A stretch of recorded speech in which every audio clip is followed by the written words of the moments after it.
Bismillah, Assalamualaikum warahmatullahi wabarakatuh. Alhamdulillah, salatu wassalamu ala rasulillah wa ala alihi wa sahbihi wa sallama taslima. Nah, kembali lagi kita membacakan hadis-hadis Rasulullah dari kitab Bulughul Maram. Masih di Kitabul Al-Janaiz, yaitu hadis-hadis yang menjelaskan tentang kematian dan pengurusan jenazah. An Buraidata anin Nabi sallallahu alaihi wasallam qala al-mu'minu yamutu bi araqi al-jabin. Dari Buraidah, dari Nabi sallallahu alaihi wasallam bersabda, seorang mukmin akan meninggal dengan adanya keringat di dahinya. Kita tahu Pak bahwa kematian itu akan menghampiri setiap orang, dan disitulah terkadang seorang merasakan yang namanya sakaratul maut. Wajaat sakaratul maut bil haq, dan itu terkadang dirasakan dengan sakit ya, lebih perih daripada geragaji yang diiriskan ke tubuh kita, atau sayatan pisau, atau kita memasukkan tangan ke dalam air yang sangat mendidih. Jadi seluruh manusia yang meninggal pasti akan merasakan kepedihan sakaratul maut. Bahkan baginda kita Rasulullah pun merasakan hal yang sama. Kalau seandainya nih orang yang sudah meninggal Pak bangun kembali ke dunia, mengabarkan kepada kita tentang perihnya, pedihnya sakaratul maut, maka pasti membuat kita tidak nyaman hidup, tidak nyenyak tidur. Karena begitu apa? Sakitnya tak kala ruh dicabut oleh malakul maut. Sampai apa? Seorang mukmin pun mengeluarkan keringat di dahinya. Ini menunjukkan apa? Kengerian yang dirasakan. Tapi ada juga seorang mukmin yang begitu mudah dicabut ruhnya oleh Allah Subhanahu oleh malakul maut. An Abi Sa'id wa Abi Hurairah qala Rasulullah lakinu mautakum la ilaha illallah. Rawahu Muslim. Dari Abi Sa'id Al-Khudri dan Abi Hurairah, keduanya berkata, Rasulullah bersabda, lakinu, talqinkanlah orang yang mau mati di antara kalian la ilaha illallah. Agar apa Pak? Agar ucapan akhir dia di dunia adalah kalimat la ilaha illallah. Dan ini sangat berat Pak, karena seseorang itu akan ditutup dengan kebiasaan dia. Kalau dia biasa nyanyi gitu, biasa dengarkan musik, maka dia ditutup dengan seperti itu. Maka kita berusaha, keluarganya gitu yang ada di sekitarnya, untuk mentalkin si mayit ini. Karena Rasulullah bersabda di hadis yang lain, man kana akhiru kalamihi la ilaha illallah dakhalal jannah. Barang siapa yang akhir ucapannya di dunia ini la ilaha illallah, maka dia masuk surga. Meskipun dia singgah dulu di neraka untuk dibersihkan dosa-dosanya, karena banyaknya dosa yang dia lakukan. Lantas bagaimana dengan orang yang tidak bisa berbicara? Mungkin karena koma gitu, hanya bisa melek saja, tapi nggak bisa bicara. Maka kita berusaha juga mentalkin meskipun dia nanti hanya berisyarat dengan apa? Dengan keningnya atau dengan matanya. Maka itu sudah apa Pak? Sudah cukup mewakili dia mengucapkan la ilaha illallah. Nah, dan ini diucapkan ditalkinkan apa Pak? Sebelum orang itu meninggal dunia. Adapun setelahnya ini tidak ada syariatnya. Tidak ada lagi manfaatnya ditalkin orang yang sudah meninggal. Apalagi sambil dibawa ke kuburan. Apalagi sudah dimasukkan ke dalam kubur. Maka tidak ada lagi manfaatnya la ilaha illallah tersebut. Karena kita tahu bahwa la ilaha illallah terkandung apa? Kalimat tauhid uluhiyah. Ketika Abu Thalib, paman Rasulullah, sakaratul maut, datanglah Rasulullah ingin mentalkin Abu Thalib. Kata Rasulullah, ya ammi, wahai pamanku, qul la ilaha illallah, katakanlah la ilaha illallah, kalimatan uhaju laka biha indallah, kalimat yang aku bisa membelamu di hadapan Allah. Tapi ada orang musyrik juga di sampingnya berkata, ya Abu Thalib, atarghabu ammillati Abdul Muthalib, wahai Abu Thalib, apakah engkau benci agama bapakmu Abdul Muthalib? Akhirnya Rasulullah ulangi lagi. Ternyata Abu Thalib mati di atas kesyirikan. Tidak bisa mengucapkan la ilaha illallah. Nah, jadi para ulama berselisih Pak tentang hadis ini apakah bermakna wajib ataukah hanya sekedar sunnah saja. Mentalkinkan bagi mereka yang mau sakaratul maut atau mau meninggal dunia. An Maqili ibni Yasarin anna nabiyya qala iqra'u ala mautakum Yasin, rawahu Abu Daud wan Nasa'i wa sahhahu Ibnu Hibban.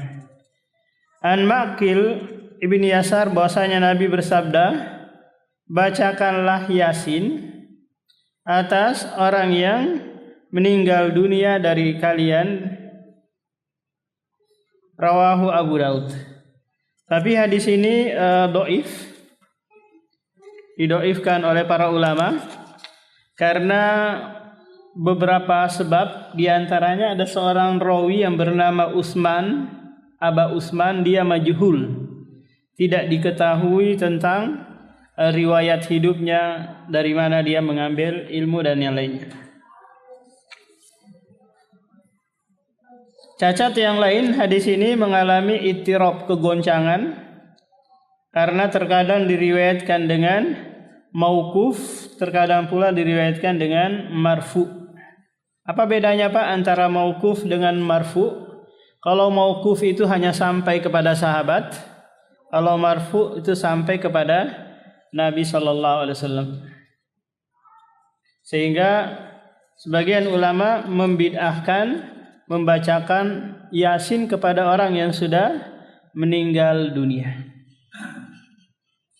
Karena kita tahu bahwa di surah Yasin itu Pak, ada ayat yang bunyinya liyunzira man kana hayyan. Al-Quran ini memberikan peringatan bagi yang hidup. Kalau orang mati dibacakan Yasin, apa faedah dan manfaatnya? Ketika diperintahkan sholat, tauhid dan yang lainnya, dia nggak bisa lagi melaksanakannya. Nah, jadi Ibnu Katsir juga di dalam tafsirnya membawakan hadis-hadis yang banyak tentang keutamaan membacakan surah Yasin ini kepada orang yang sudah meninggal, tapi semua hadisnya dhaif. An Ummi Salamah radhiyallahu anha qalat, dakhala Rasulullah ala Abi Salamah. Ummu Salamah menceritakan bahwa Rasulullah pernah masuk mengunjungi Abu Salamah. Abu Salamah ini namanya adalah Abdullah ibnul Asad Al-Makhzumi. Beliau adalah sahabat yang awal-awal masuk ke dalam Islam. dan sekaligus ikut hijrah ke Habasyah. Dan Abu Salamah ini saudara sepersusuan dengan Rasulullah sallallahu alaihi wasallam. Nah, ketika Abu Salamah meninggal dunia, Rasulullah mengunjunginya. Wa qad syaqqa basarahu, dan matanya terbelalak. Fa agmadahu, lalu Rasulullah menutup matanya dengan tangannya. Kenapa, Pak? Karena orang yang dicabut ruhnya itu akan mengikuti arah ruhnya, pandangannya akan mengikuti arah ruhnya dicabut. Paham? Sehingga dia terbelalak ke atas. Nah, di kondisi inilah manusia itu bisa bisa melihat ke ruhnya. Di kondisi yang lain manusia tidak bisa melihat ruh. Karena dia adalah makhluk yang sifatnya abadi. Tidak akan mengalami kefanahan. Ketika ruh dicabut, dibawa ke atas, kapan dikembalikan lagi ke jasad? Tak kala si mayit tadi dimasukkan ke dalam liang lahat. Bersamaan itu nanti dikembalikan lagi ruh ke dalam jasad. Nah, kalau jasadnya lambat diurusin karena nungguin keluarganya dari Papua, dari Amerika, dari Iran, dari Israel, akhirnya lambat ruh dikembalikan ke dalam jasad. Summa qala, kemudian Rasulullah berkata, innar ruha idza qubida ittaba'ahul basaru. Sesungguhnya ruh apabila dicabut, maka pandangan akan mengikuti arah ruh tersebut dicabut. Fadajja nasun min ahli, lalu manusia keluarganya kaget dengan peristiwa ini, kematian ini. Maka biasanya kalau ada orang kaget gitu akan melakukan reaksi-reaksi, teriak gitu, berkata-berkata yang itu dia tanpa dia sadari. Faqala, lalu Rasulullah menghimbau keluarga yang tertimpa musibah kematian keluarganya ini, la tad'u ala anfusikum illa bi khairi. Janganlah kalian berdoa atas diri kalian kecuali kebaikan. Contoh, seorang suami meninggal, Pak, ada istrinya yang selama ini si istri ini bergantung kepada suami. Biasanya apa yang diucapkan si istri ini, Pak? Aku susah mendapatkan lagi pasangan. Tidak mungkin saya mendapatkan pasangan sebaik kamu. Ini adalah doa yang dia ucapkan. Paham? Saya tidak makan dari mana lagi kalau suami saya meninggal dunia. Macam-macam yang dia ucapkan. Maka janganlah dia berkata atau berdoa kecuali kebaikan. Fa innal malaikata tu'minu ala ma taqulun. Karena malaikat yang ada di sekitaran kalian mengaminkan apa yang kalian ucapkan. Ini bahayanya, Pak.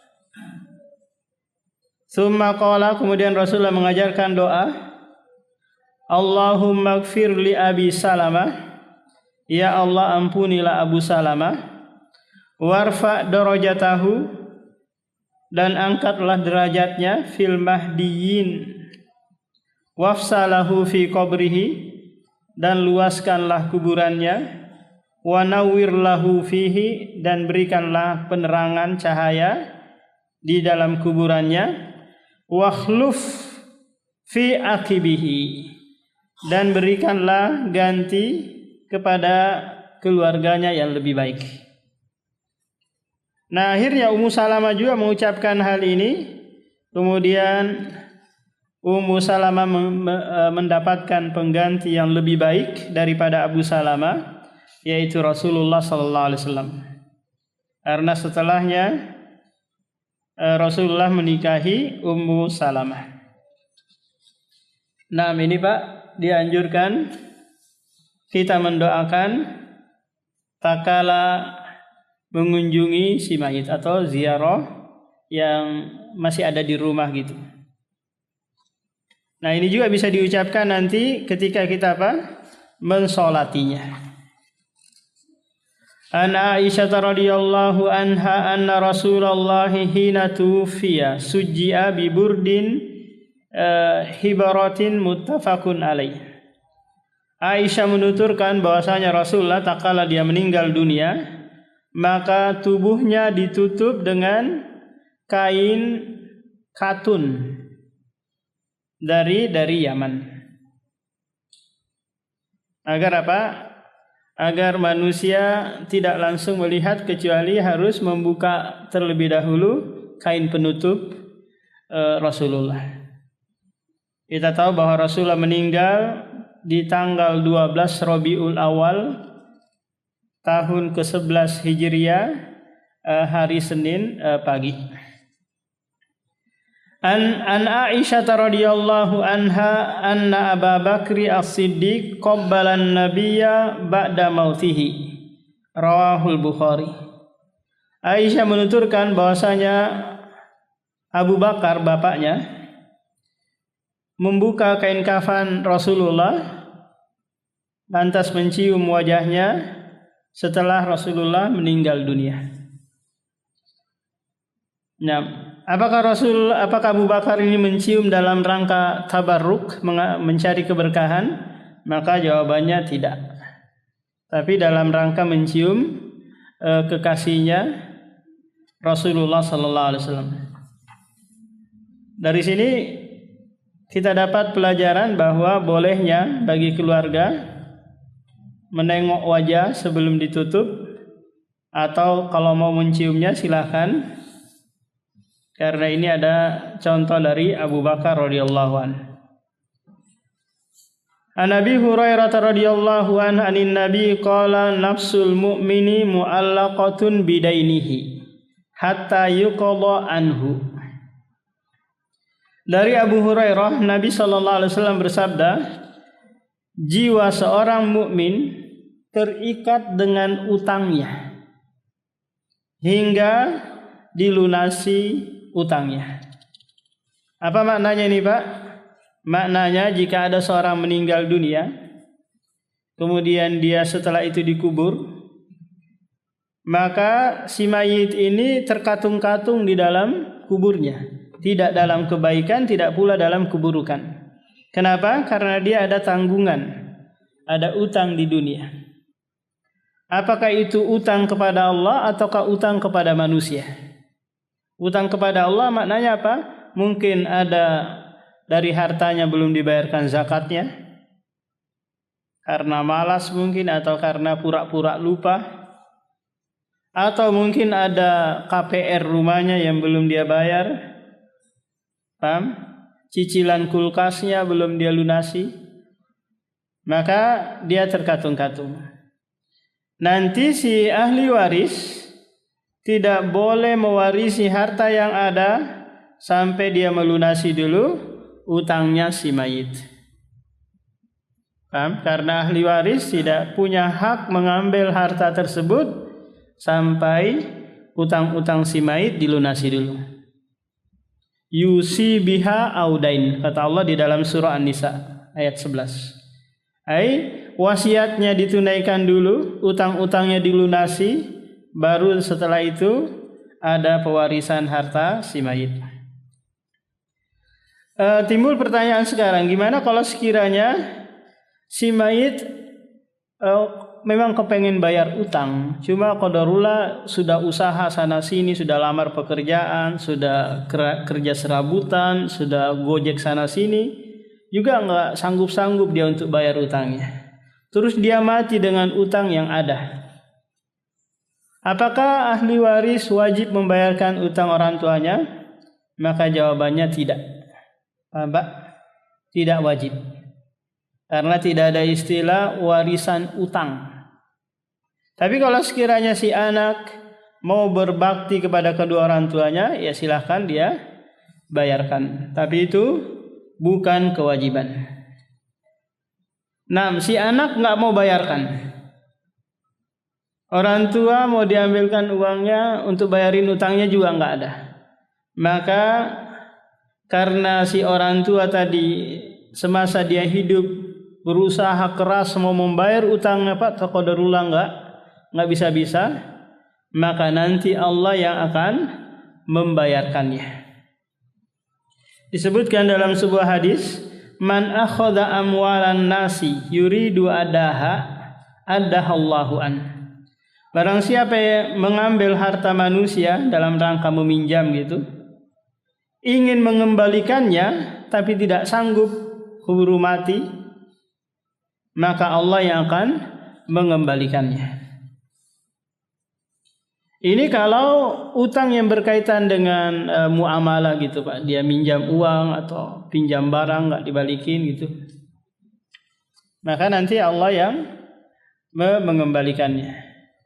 Jadi masalah kalau mereka mengambil harta manusia, paham Pak? Dulu mungkin dia pekerja atau penjual ikan di pasar, yang dia sering mengurangi timbangan, seharusnya 1 kilo gitu dia kurangi jadi 7 ons saja, atau jadi 8 ons. Berarti dia curi berapa Pak? 2 ons ya, atau 3 ons.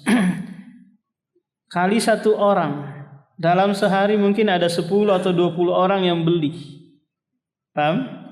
Kali setahun dia jualan ikan, berapa orang yang dia sudah ambil hartanya. Ini semua terhitung apa Pak? Terhitung hutang yang dia harus kembalikan.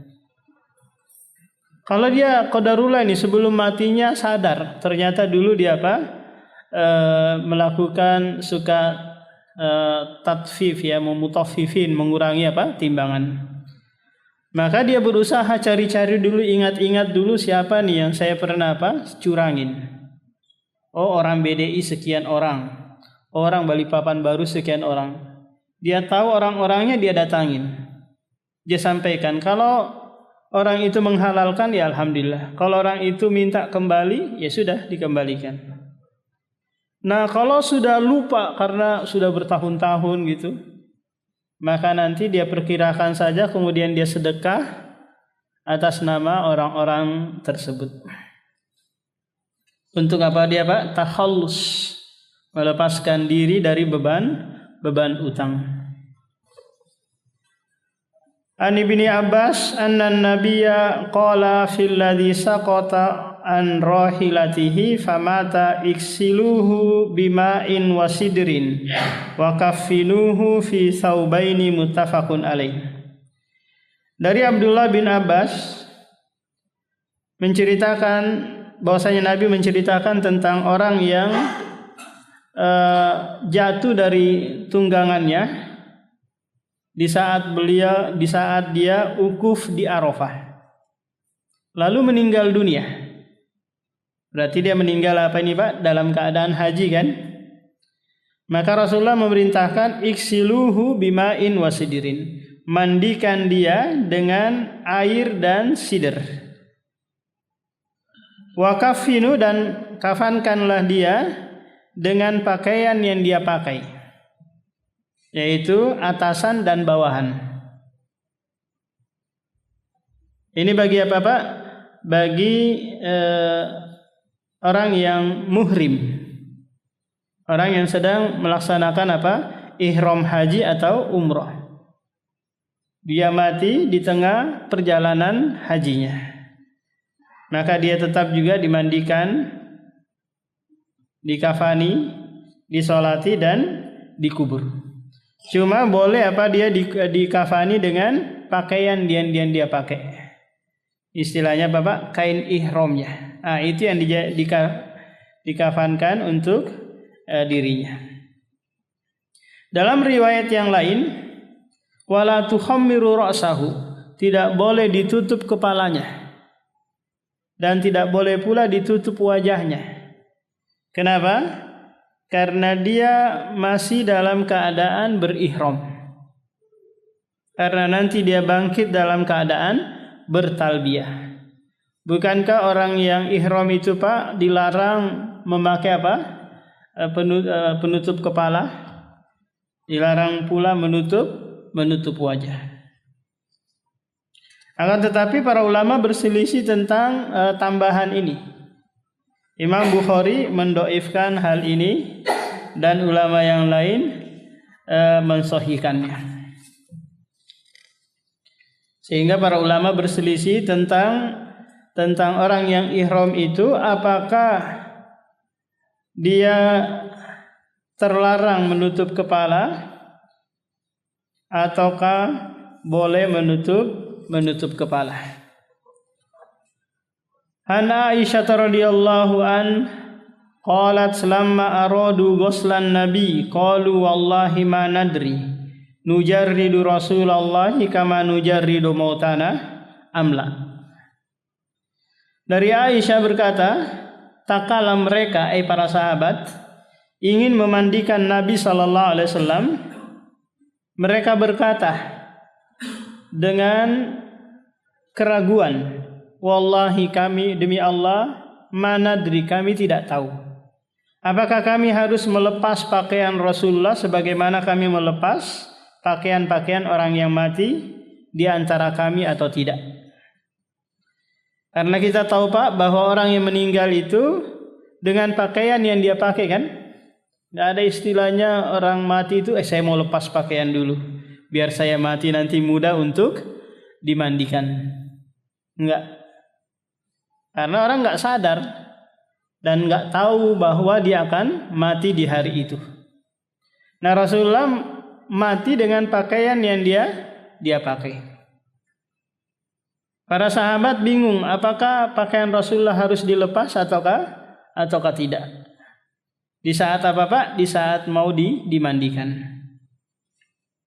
Nah, kita tahu bahwa kalau si mayit ingin dimandikan itu apa Pak? Dilepas dulu pakaiannya.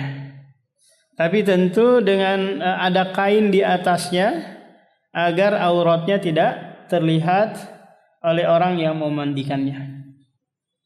Paham? Jadi ada kain yang menutup mulai dari pusar hingga apa? Hingga lutut. Karena ini adalah aurat laki-laki. Kemudian pakaiannya dilepas. Agar apa Pak? Agar tidak terlihat auratnya.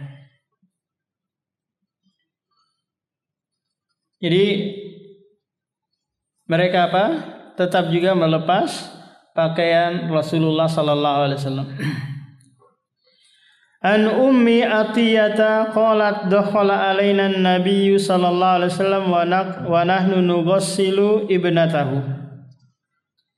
Faqala igsilnaha salasan aw khamsan aw aktsara min dzalik in ra'aituhunna dzalika bima'in wa sidrin. Wa ja'alna fil akhirati kafura aw syai'an min kafurin. Falamma faragna adhannahu fa'alqa ilaina hiqwahu faqala ashirnaha iyyahu. Muttafaqun alaih. Wa fi riwayatin ibda'na bimayaminiha wa mawadi'il wudu'i minha. Wa fi lafdin fasafarna sya'raha salasa kurunin fa'alqainahu khalfaha. Dari Ummu Atiyah menceritakan Rasulullah pernah masuk menjumpai kami di saat kami memandikan putrinya.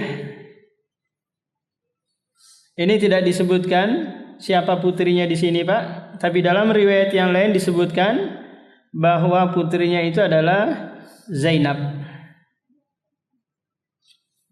istri dari Abul As. Lalu Rasulullah berkata kepada yang memandikan putri Rasulullah ini, iksilnaha salasan aw khamsa. Mandikan dia 3 kali atau 5 kali atau lebih dari itu jika kalian melihat ada maslahatnya.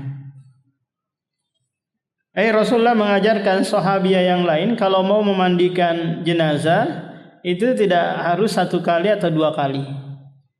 Bisa 3 kali atau lebih dari itu jika memang apa-apa diperlukan. Nah, kita tahu Pak, tak kala mau memandikan jenazah, kita usahakan dulu menekan perutnya agar apa? Agar kotoran keluar. Kemudian setelah itu kita bersihkan duburnya. Lalu kita wudukan sebagaimana wudu untuk salat. Kemudian setelah itu memandikan sebagaimana layaknya mandi junub. Kemudian setelah itu menyiram sebelah kanan terlebih dahulu 3 kali, 5 kali atau lebih. Kemudian setelah itu sebelah kiri lagi. Kemudian kalau mau ditambah lagi diguyur mulai dari atas. 6 silakan jika ada maslahatnya. Kalau tidak ada maslahatnya maka tidak boleh mubazir dalam menggunakan air. Nah, kemudian basuhan yang terakhir yaitu apa? Air yang dicampur kapur barus. Nah, di sini Rasulullah menyebutkan sebelumnya bima'in wasidir, dengan air dan daun sidir. Sidir itu namanya apa di sini, Pak? Daun bidara ya. Daun bidara. Kalau mau menggantikan dengan sabun juga apa? Bisa, atau dengan yang lainnya. Tak kala kami selesai memandikan putri Rasulullah, lalu beliau melemparkan kain sarung. Lalu berkata, kafankanlah dia dengan sarung tersebut. Nah, untuk perempuan Pak, kain kafannya itu 5 helai. 3 untuk badannya, 1 untuk sarungannya, kemudian yang kelima untuk kerudung di kepalanya. Nah, kalau laki-laki itu 3 helai. Nanti ada riwayat yang lain 2 helai, ada juga riwayat yang lain nanti menyebutkan 1 helai kalau itu apa? Menutup aurat. An Aisyah radhiyallahu anha qalat kuffina Rasulullah fi salasati aswabin bidin sahuliyatin min kursufin laisa fiha qamisun wala imamatun muttafaqun alaih. Aisyah menuturkan bahwa Rasulullah dikafani dengan 3 helai kain berwarna putih, kain katun berwarna putih dari negeri Yaman. Nama tempatnya itu Pak Sahuliyah. Karena Yaman ini terkenal dengan tenunannya. Mereka pandai apa? Membuat tenunan pakaian. Nah, rata-rata orang-orang Arab pada waktu itu membeli kain dari apa? Dari negeri Yaman. Aisyah menuturkan laisa fiha qamisun wala imamah. Rasulullah tidak dipakaikan imamah, surban, dan tidak pula dipakaikan apa? Komis, pakaian. Jadi hanya dikafani dengan apa Pak? Dengan 3 helai kain tersebut. Kadang kita lihat apa? Dipakaikan dulu baju, meskipun bajunya itu dari kain kafan juga. Kemudian setelah itu dibalut lagi dengan 3 helai kain. Maka ini apa Pak? Pemborosan. An Ibnu Umar radhiyallahu anhuma qala lamma tufiya Abdullah ibnu Abi Salul jaa ibnuhu ila Rasulillah faqala a'tini qamisaka ukaffinhu fihi fa'atahu iyyahu muttafaqun alaih. Abdullah bin Umar menceritakan tatkala Abdullah ibnu Ubay as-Salul meninggal dunia. Abdullah ibnu Ubay as-Salul ini Pak pemimpinnya munafik di Madinah. Dia apa? Istilahnya pimpinannya orang munafik. Kita tahu bahwa orang munafik itu tempat kembalinya adalah neraka jahanam. Cuma anaknya ini datang kepada Rasulullah meminta baju dari baju Rasulullah agar bapaknya dikafani dengan sehelai baju tersebut. Lantas Rasulullah memberikan bajunya. Tujuannya apa anaknya ini Pak? Agar bapaknya nanti diringankan azabnya di alam kubur karena dia dikafani dengan baju Rasulullah SAW. Jadi dari hadis ini Pak bahwa bolehnya seseorang itu dikafani dengan sehelai pakaian kalau itu menutup aurat. An Ibnu Abbas anna Nabiyya qala ilbasu min siyabikumul bayadha fa innaha min khairi siyabikum wa kaffinu fiha mautakum. Dari Abdullah bin Abbas bahwasanya Nabi berkata, pakailah pakaian yang berwarna putih karena itu adalah pakaian yang terbaik, dan kafanilah orang-orang yang mati di antara kalian dengan kain kafan berwarna putih. Ini sunnah atau afdol gitu, memakai pakaian yang berwarna putih di saat kita hidup, ataukah kita dikafani dengan kain yang berwarna putih. Bukan berarti warna yang lain tidak boleh. Paham Pak? Bukan berarti warna yang lain makruh, karena lawan dari sunnah itu adalah makruh. Enggak. Kalau sekiranya kain kafan warna putih enggak ada, yang ada hanya warna hitam, maka ya sudah dikafani si mayit dengan kain tersebut. Tapi kalau sekiranya ada yang berwarna putih, maka itu lebih utama. An Jabir radhiyallahu anhu qala qala Rasulullah idza kaffana ahadukum akhahu falyuhsin kafanahu. Dari Jabir bin Abdullah berkata Rasulullah bersabda, apabila kalian mengkafani saudara kalian, maka kafanilah dengan kain kafan yang bagus. Bagus dari sisi warnanya, bagus dari sisi kainnya, meskipun harganya murah. Nah, bukan bagus di sini maknanya apa Pak? Maknanya harganya yang paling mahal, enggak. Nah, tapi apa? Cari yang warnanya bagus, tidak kusam, sudah tua kelihatannya, karena ini memberikan yang terbaik kepada si mayit.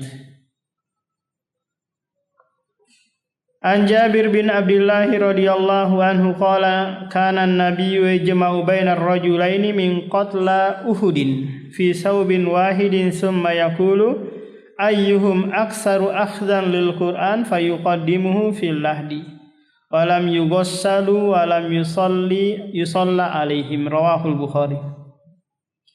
Dari Jabir berkata, adalah Nabi sallallahu alaihi wasallam menggabungkan antara dua orang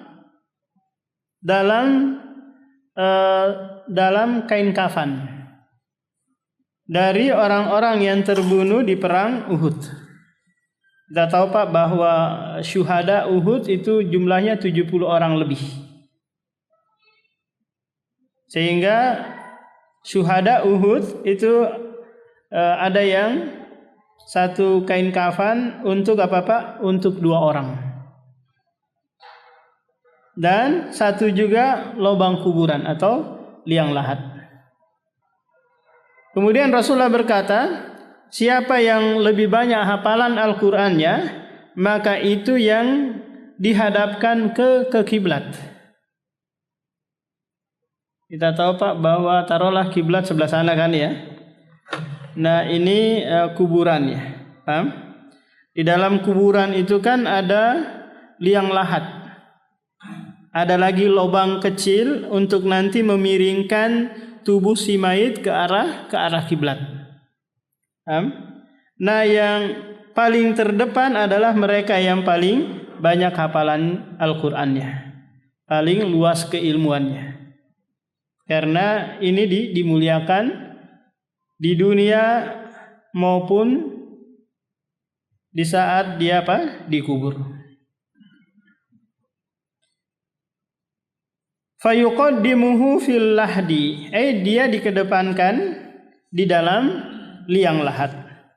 Walam yughassalu, dan mereka tidak dimandikan dan tidak disolati. Berarti hanya ada 2 fardu kifayah bagi mereka yang mati syahid, Pak. Mati syahid di medan perang.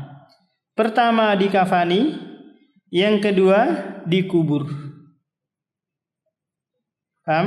Berarti tidak dimandikan dan tidak disolati. Kenapa tidak dimandikan, Pak? Karena nanti darah yang mengalir di tubuhnya itu akan berbau misik, berbau minyak wangi tak kala dia dibangkitkan menuju padang mahsyar. Dari hadis ini menjelaskan kepada kita kalau mungkin memungkinkan tidak ada kain, sementara banyak yang meninggal dunia, maka di istilahnya untuk 1 orang dijadikan untuk 2 orang. 1 lubang seharusnya untuk 1 orang, karena banyaknya yang meninggal bisa 1 lubang untuk 2 orang, 3 orang atau lebih. Sebagaimana yang pernah terjadi di Aceh, Pak, pas tsunami di sana. Begitu banyak jenazah atau mayit terhampar di mana-mana gitu. Kalau tidak segera dikubur akan bau yang menyengat. Akhirnya digali, kadang 1 lubang untuk beberapa orang. Nah, kalau sekiranya tidak ada hajat, dalam artian tanah kuburan masih luas, paham? Maka 1 lubang untuk 1 orang. Tapi kalau ternyata enggak ada lagi lahan nih untuk mengubur, makanya mau tidak mau digabungkan dalam 1 lubang 2 orang atau 3 orang. Dan terkadang kita Pak memaksakan, di mana pasutri, contoh si suami meninggal duluan, kemudian istrinya nanti berwasiat, kalau saya meninggal tolong juga dikubur di samping suami saya. Nah, sementara di pemakaman tersebut nggak ada lagi tanah untuk mengubur dia di samping suaminya. Maka sementara di kilo 15 sana masih luas, di daerah-daerah kilo masih siap menampung, maka seharusnya dikesanakan, tidak digabungkan dalam 1 lubang 2 orang, karena tidak ada hajat di situ, tanah masih luas.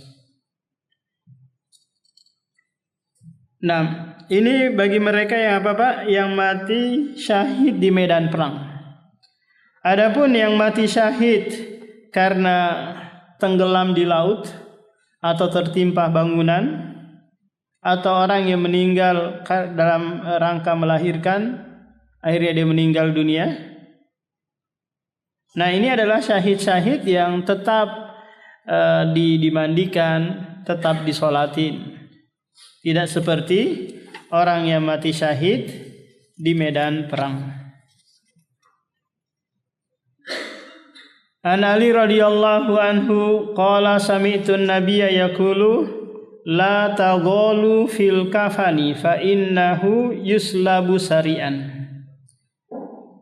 Dari Ali bin Abi Thalib berkata, aku mendengar Nabi bersabda, la taghalu, janganlah kalian gulu dalam mengkafani mayit. Gulu dalam apa? Berlebih-lebihan dalam apa, Pak? Dalam hal kain kafannya yang melebihi kadar, atau kain kafannya dia belikan dengan yang harga mahal. Karena ini bisa apa, Pak? Bisa tabdzir, mubadzir dalam hal harta.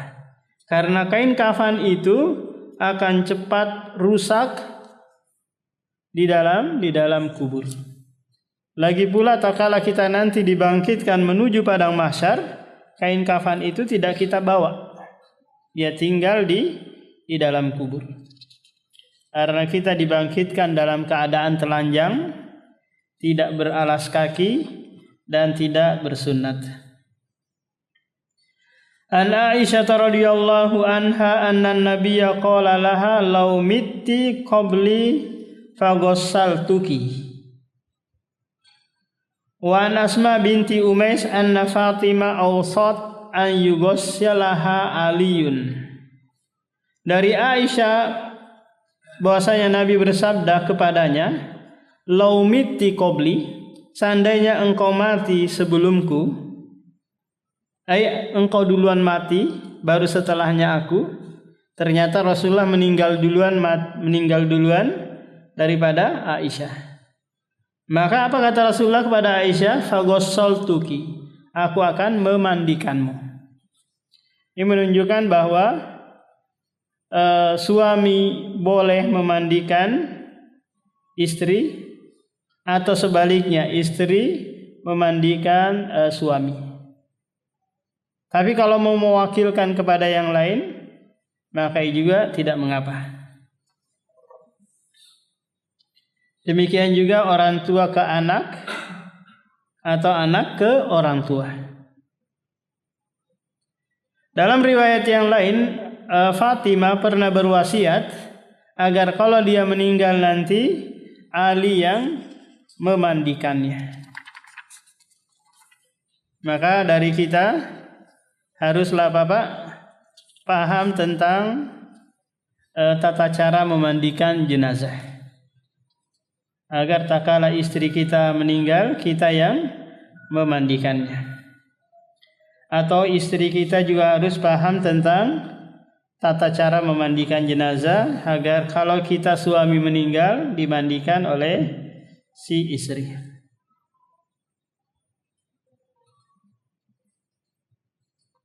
Nah, waktunya sudah masuk.